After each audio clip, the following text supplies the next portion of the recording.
For the first time in history, U.S. Army bases will be named after women and black officers instead of only white men. Today, Fort Lee, named for General Robert E. Lee, became Fort Gregg Adams for two black officers who made significant contributions to the Army. It is one of 9 renamed bases, part of a congressional and military effort to change Confederate names and honor American heroes. Nick Schifrin is back with that story. Until today, the U.S. Army's third largest training site was named for the slave-owning commander of the Confederate Army.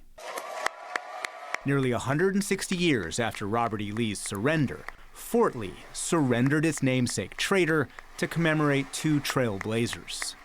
I hope that this community will look with pride on the name Fort Gregg Adams, and that the name will instill pride in every soldier entering our mighty gates. 94-year-old Lieutenant General Arthur J. Gregg enlisted in the Army in 1946.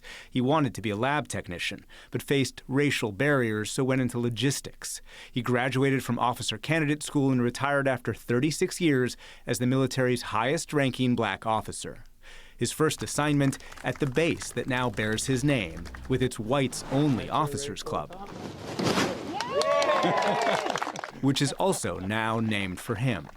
The base also commemorates the late Lieutenant Colonel Charity Adams, who commanded the first and only unit of mostly black women officers to serve overseas during World War II.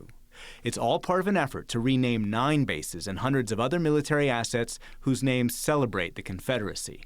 Among them Fort Bragg, renamed Fort Liberty, Fort Hood, renamed for Richard Cavazos, the Army's first ever 4-star general of Hispanic descent, and Fort A.P. Hill, renamed for Mary Edwards Walker, a Civil War surgeon who became a prisoner of war and the only woman ever to receive the Medal of Honor.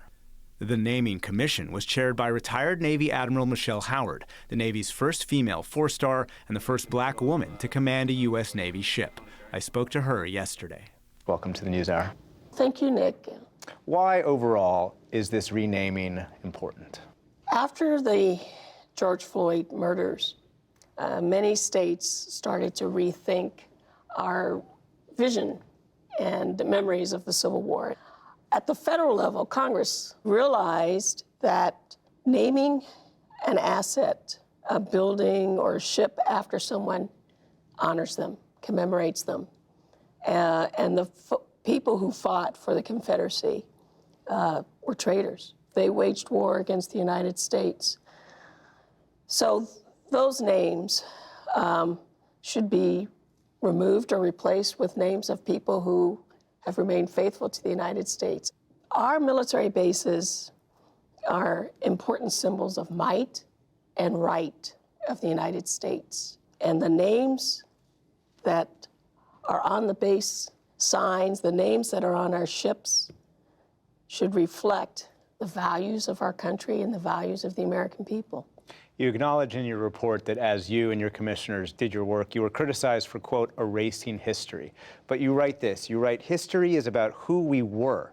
Commemoration is about who we strive to be. What do you mean? When you name an asset for an individual, you're elevating them. It's someone you want to look up to and remember for their heroic acts or for their example of leadership. History is the retelling of the facts.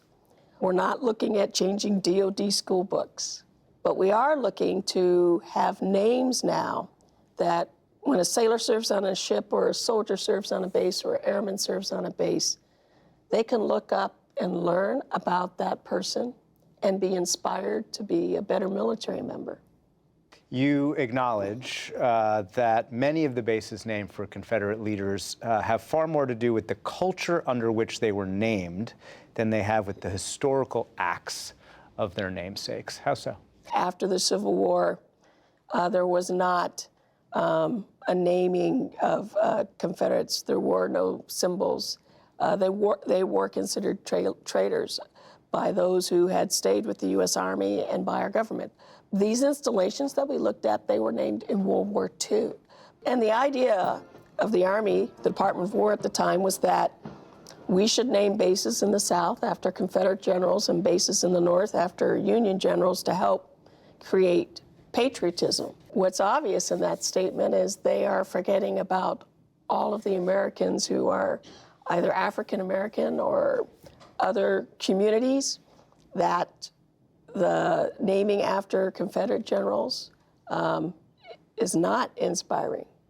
It completely ignored their perspectives. For years, the Army fought some of these efforts.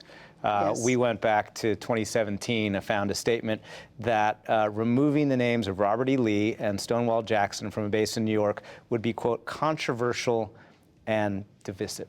The debate, I think, still goes on. I don't want to be political, but I'm going to bring up one tweet here. President Trump vetoed the National Defense Authorization Act, in part objecting to a provision that required changes to bases named after Confederate leaders. And he said, these monumental and very powerful bases have become part of a great American heritage. Our history as the greatest nation in the world will not be tampered with. Do you think today the debate is ongoing? So you start with the veto. I start with the fact that the veto was overturned in a very strong bipartisan manner, that the elected officials of this country understood that this was something that needed to be looked at. And needed to be reckoned with and fixed. We've had reckonings over the aftermath of slavery and the Civil War, but I'm not sure we've ever had reconciliation. And in some ways, the work Congress chartered the commission to do starts us down the path of reconciliation. And yet, regardless of these changes, how large of a challenge is reverence of the Confederacy? Indeed, how large of a challenge is racism continue to be in the U.S. military? You know, the military is made up of humans, and they are wonderful individuals, but I'll be the first to say we're not saints. And so we carry our own beliefs and prejudice and biases with us. But some have argued that these issues, whether of reverence of the Confederacy, whether of racism, are actually institutional. The country's changed quite a bit. Our laws have changed over the years. Our policies have changed over the years. It is remarkable we're having this conversation in the 75th anniversary of Truman's Armed Forces Integration Act. Truman's act that allowed women to now serve on active duty in the military. Our military reflects the change in the law, and our military reflects the changes in the Constitution. And those changes need to be ongoing.